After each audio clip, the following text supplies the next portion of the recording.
नमस्कार, मैं हूं देवांजलि मोइत्रा। भारत में जारी कोरोना की दूसरी लहर लोगों पर कहर बनकर टूट पड़ी। आपको जानकारी होगी कि पिछले करीब एक हफ्ते से रोजाना 3 लाख से अधिक मामले दर्ज किए जा रहे हैं, लेकिन बीते 24 घंटे में भारत में पहली बार 3000 से अधिक लोगों ने दम तोड़ा। एक तरफ कोरोना की ये बढ़ती रफ्तार है, तो वहीं दूसरी तरफ अस्पतालों का हाल, जहां पर मरीज को जगह तक नहीं मिल रही और लोग अस्पताल के बाहर ही दम तोड़ रहे हैं। आंकड़ों की माने तो पिछले 24 घंटे में भारत में कुल 3,62,000 कोरोना के केसेस दर्ज किए गए, जबकि 3,285 लोगों की मौत हुई। इसी के साथ भारत में कुल मौतों का आंकड़ा भी 2 लाख को पार कर गया। स्वास्थ्य मंत्रालय के आंकड़ों की माने तो पिछले 24 घंटे में कुल केस 3,62,902 है, जबकि पिछले 24 घंटे में 3,285 लोगों की मौत हुई। वहीं एक्टिव केसेस की संख्या 29,72,106।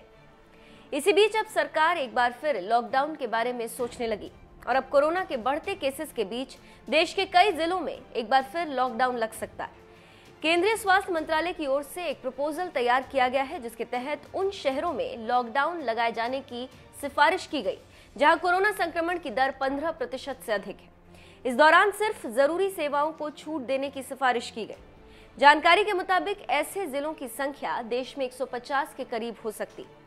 केंद्रीय स्वास्थ्य मंत्रालय की मंगलवार को हुई बैठक में यह प्रस्ताव आया है, लेकिन एक बड़ी जानकारी यहां पर आपको देते चले कि इस प्रस्ताव पर अंतिम फैसला केंद्र की ओर से राज्यों के साथ बातचीत के बाद लिया जाएगा। तो एक बात तो कंफर्म है कि देश में एक बार फिर लॉकडाउन लगेगा।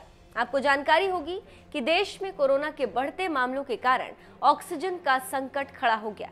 इस बीच सरकार की माने तो लिक्विड मेडिकल ऑक्सीजन का उत्पादन बढ़कर प्रतिदिन 8,922 टन हो गया, जिसके महीने के अंत तक प्रतिदिन 9,250 टन से अधिक हो जाने की उम्मीद है।